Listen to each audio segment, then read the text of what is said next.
Schweiz, in Deutschland, they were already prescribing another one called Ritalin. Now, I started to see red, and all the memories from the first day I joined the company as a salesman, it all started to come back. And I started seeing shadows at night.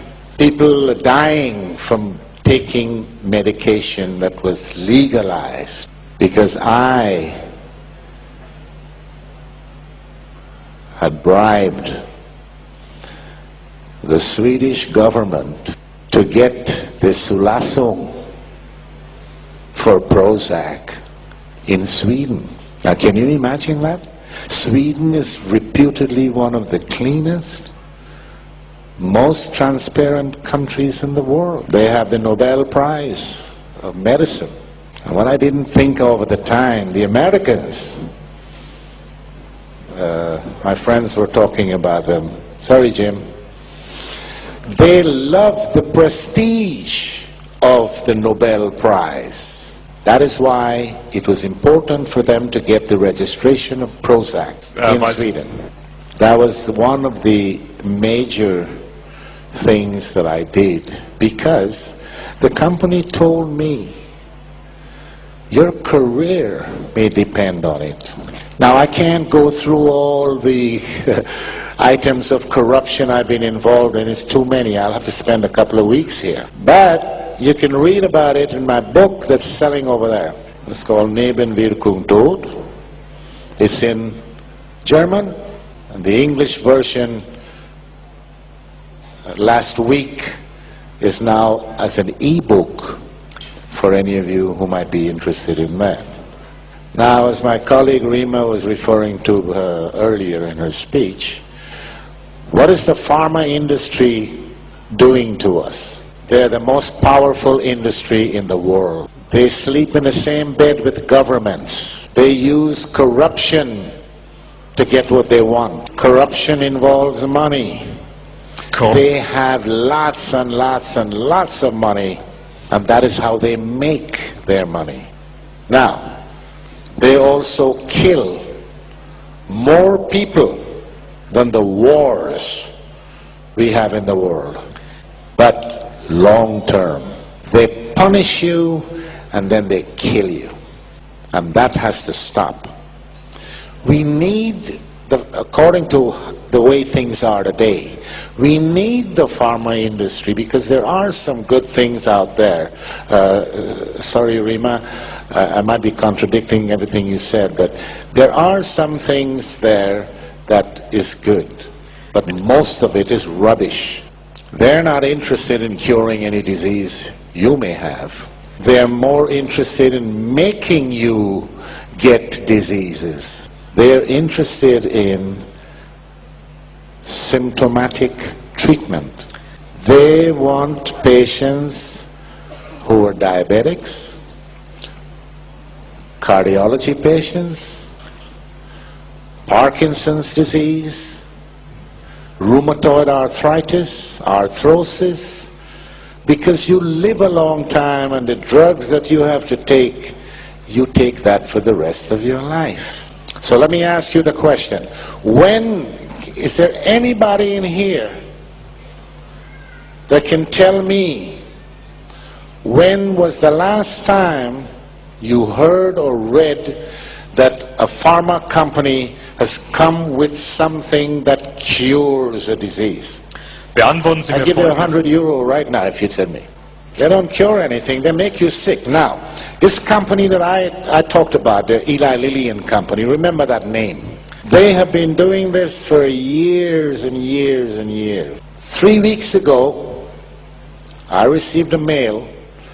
I get alerts on whatever is happening in the industry from various places. Eli Lilly and Company was fined Strafgeld by the Justice Department in Pennsylvania, in America. $1.4 million for one product that I have written about in this book 2 years ago. That product was used to treat It was a neuroleptic, a Yes. psychodrug that was approved to be used on schizophrenics. So this company wasn't satisfied with that. They went and sold the drug to old people's home because they say it wouldn't cost so much to be there in this home because you give them this pill and the old people will sleep. So the workers wouldn't have any problems at night. But what they didn't figure on was that this drug had the side effects, which, by the way, before it came out, they had hidden under the table. The side effects, a lot of people died of heart failure, kidney problems and whatever. And then there was some speculation going on because the patients that received this drug, it's called Zyprexa, the patients that received this drug also got diabetes.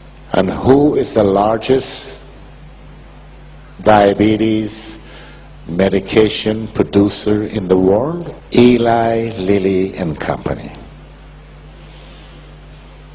So, speculating.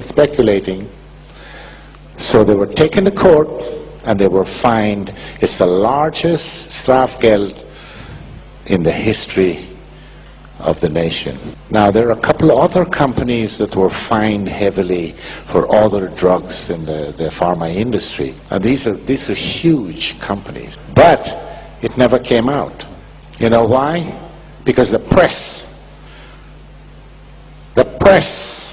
works also with the pharma industry just like the government does. And I was surprised because the Germans, they say, yeah, we write about all these things and whatnot, but they didn't write about this one. The pharma companies use the media to implant its dirty work on you. You never get to know the truth until it's too late. You have to raise your awareness to a higher level. Don't take for granted what your doctor is telling you, because the doctors these days,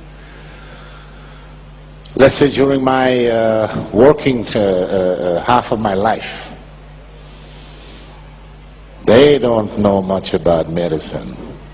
And they don't care much about their patients. They think about how much they can get paid. And this is how the pharma industry reigns, stays in power. They buy the doctors. They pick them up when they're in medical school, 4th year, 5th year, pay their tuition, train them. Because the doctors don't get information from anywhere else except the pharma industry. And I know, because when I was a salesman, the pharma company used to tell me, never talk side effects. They taught us something called FAB, F-A-B, features, advantages, and benefits. Don't talk about side effects, that's taboo. I also know that they hide the dangerous side effects because I was in charge of a clinical study for Fluctine or Prozac. When the doctors came rushing into my office one day because we were running a small trial in one of the largest hospitals in Stockholm. The first week they started the trial, 2 of the patients tried to commit suicide.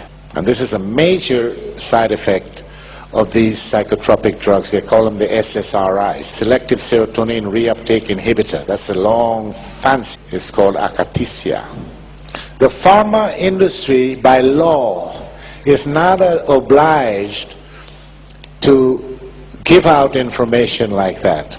Their friends in Washington made sure of that. Do you know that George Bush's father was on the board of directors of Eli Lilly and Company?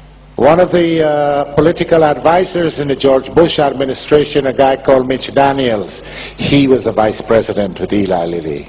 Do you know that Rumsfeld, he was a vice president in the pharma industry. My boss, former boss, the guy who was 2 steps ahead of me. He was the vice president in London.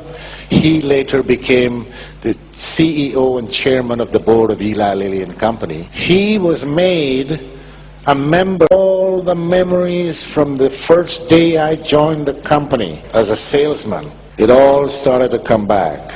And I started seeing shadows at night. People dying from taking bites in Deutschland. They were already prescribing another one called Ritalin. Now, I started to see red. And all the memories, all to get the Sulasong for Prozac in Sweden. Now, can you imagine that? Sweden is reputedly one of the cleanest medication that was legalized because I had bribed the Swedish government, most transparent countries in the world. They have the Nobel Prize of Medicine. And what I didn't think of at the time, the Americans,